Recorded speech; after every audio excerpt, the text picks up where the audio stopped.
बिस्मिल्लाहिर्रहमानिर्रहीम। आज की बात में आज हम बात करेंगे। आज हमारे मोटिवेशन में टॉपिक है, थोड़ा सा हटके है, वो अक्सर हम करते हैं मगर बहुत कम होता है। साइंस का टॉपिक है, साइंस के बारे में है, तो उसके बारे में एक मोटिवेशन की हमारी टॉपिक है उसमें कि try to be an extraordinary, यानी मुनफरद बनने की कोशिश करें। मुनफरद में, इनफरादियत में क्या चीज़ आती है, वो काम करें जो बहुत मुनफरद हो और आला हो और लोग आपको जान सकें। तो इसके लिए एक साइंसदान है, दौर हाज़िर के साइंसदान हैं, उनका ज़िक्र करेंगे। उनका नाम है नील डीग्रेस टायसन। टायसन उनको कहा जाता है, नील डीग्रेस पूरा उनका नाम है। कहते हैं कि 21वीं सदी के आइंस्टाइन कहलाए जाते हैं और इस नस्ल के कार्ल सागन कहलाए जाते हैं। कार्ल सागन एस्ट्रोनॉमिस्ट हैं और वो उनसे सीनियर साइंसदान हैं।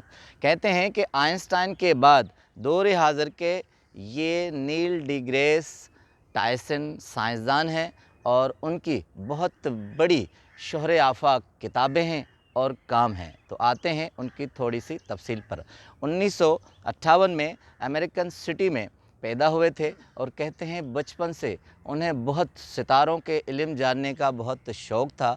जैसे ही छोटे से बड़े हुए थोड़े, तो कहते हैं घर की छत पर चले जाते और सारी रात सितारों को देखते थे और उनके मुतालिक मुख्तलिफ़ तहकीकात करते रहते थे। उसके बाद कहते हैं कि दिन में जब उन्हें वक्त मिलता था, अमेरिकन के जो बहुत से म्यूज़ियम हैं वो गाहे बगाहे वहाँ विज़िट करते थे और उनमें वो चीज़ें तलाश करते थे जो उनकी तहकीक में काम आए। कहते हैं कि हाई स्कूल में जब आए तो रेसलिंग के स्पोर्ट्स के कैप्टन माने गए और उसके बाद चीफ़ एंड एडिटर एक साइंस मैगज़ीन था, उसके वो बने। कहते हैं कि बड़ी हैरतनाक बात कि हाई स्कूल में जब वो पढ़ते थे तो टीचरों को जो वो बताते थे उससे ज़्यादा ये साइंस के बारे में, फ़ल्कियात के बारे में बताते थे और टीचर हैरान हो गए। एक वक्त ऐसा आया कि उन टीचर्स ने कहा कि आप हमें लेक्चर दीजिए। अब ये बात सारे अमेरिका में फैल गई। कहते हैं कार्ल सागन को जब पता चला, वो कार्नेल यूनिवर्सिटी के हेड हैं, तो उन्होंने उन्हें बुलाया और वो हैरत अंगेज़ तौर पर उन्हें कायल कर चुके थे और उन्हें हैरत हुई कि इतनी छोटी उम्र में उन्हें इतना बहुत ज़्यादा फ़ल्कियात का इल्म कैसे मालूम है। उन्होंने कहा कि बेटे, आप इसी कार्नेल यूनिवर्सिटी में अंडर ग्रेजुएट करें, सारे अखराजात और सारी ज़िम्मेदारी मैं संभालता हूँ। मगर दिलचस्प बात कि उन्होंने हार्वर्ड यूनिवर्सिटी से अंडर ग्रेजुएट किया और उसके बाद पीएचडी की। अब पीएचडी डॉक्टर टायसन बन गए। उसके बाद कहते हैं उन्होंने 15 से ज़ायद किताब लिखी। अभी कहते हैं 1 साल पहले पूरी दुनिया में उनकी किताब एस्ट्रोफिज़िक्स फॉर पीपल बहुत मानी गई और उन्हें पहचाना गया। अब कहते हैं आइंस्टाइन उन्हें क्यों कहा जाता है, साइंस में उनका बड़ा नाम क्यों माना जाता है। कहते हैं ये पहले साइंसदान हैं जिन्होंने प्लूटो को उस ग्रह से निकाल दिया। कहते हैं ये ड्वार्फ स्यारा है, उसके अलावा कुछ भी नहीं है। अब ये साइंस की टर्मिनोलॉजी है, मगर कहते हैं इसको इंटरनेशनल एस्ट्रोनॉमी यूनियन ने तस्लीम किया और उन्हें माना। अब दिलचस्प बात, नेशनल जियोग्राफ पे एंकर हैं, वहाँ इंटरव्यूज़ लेते हैं और अपनी गुफ्तगू, अपने आइडियाज़ शेयर करते हैं। उसके अलावा म्यूज़ियम हिस्ट्री है, अमेरिका में उसके डायरेक्टर हैं और अमेरिका में बहुत आला पाए के साइंसदान माने जाते हैं। और एक और दिलचस्प बात, कहते हैं दुनिया में जब भी सियारों का इल्म हो, फ़ल्कियात का इल्म हो, तो कहते हैं सबसे पहले ऑनलाइन जाकर टायसन से रब्ता किया जाता है। दूसरे अल्फाज में कहा जाता है कि ये फ़ल्कियात की अथॉरिटी माने जाते हैं, ये एक सनद माने जाते हैं। जब तक टायसन अपना राय नहीं दें तब तक वो बात मुस्तरद नहीं कहलाई जाती।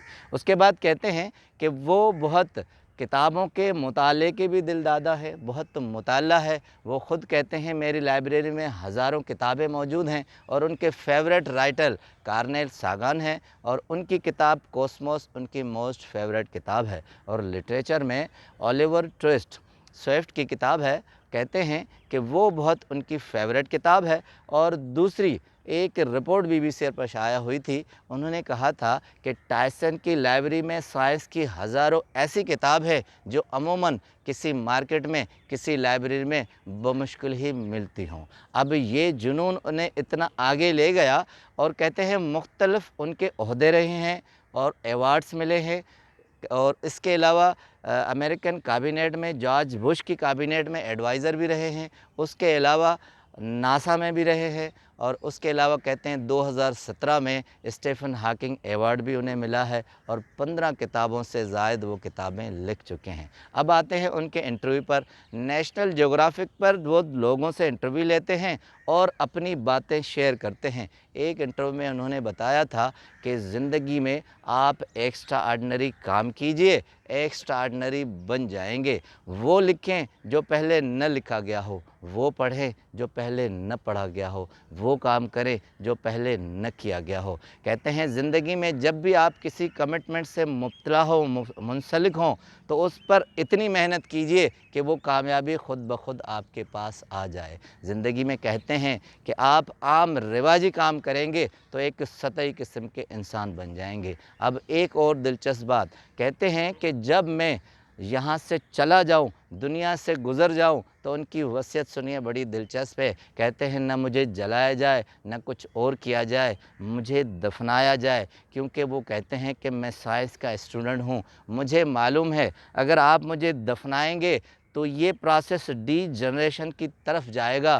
اور زمین زرخیز ہوگی، اس لیے مجھے دفنایا جائے۔ اور کتبہ بڑا دلچسپ ان کا ہے، کہتے ہیں اس کتبے پہ ہارس مین کی کوٹیشن لکھی جائے۔ اب وہ کون سی کوٹیشن ہے؟ کہتے ہیں اس پر لکھا جائے ہارس مین کی کوٹیشن کہ be ashamed to die until you have won the victory of humanity، یعنی تب تک مرنے میں شرم محسوس کریں جب تک آپ انسانیت کے لیے کچھ کر نہیں جاتے۔ تو اب try to be an extraordinary, مختلف بننے کی کوشش کریں، مختلف کام کریں، اور وہ کام کریں تب تک آپ مرنے پہ بھی شرم محسوس کریں جب تک انسانیت کے لیے کوئی کام نہ کریں۔ آپ کا بہت بہت شکریہ۔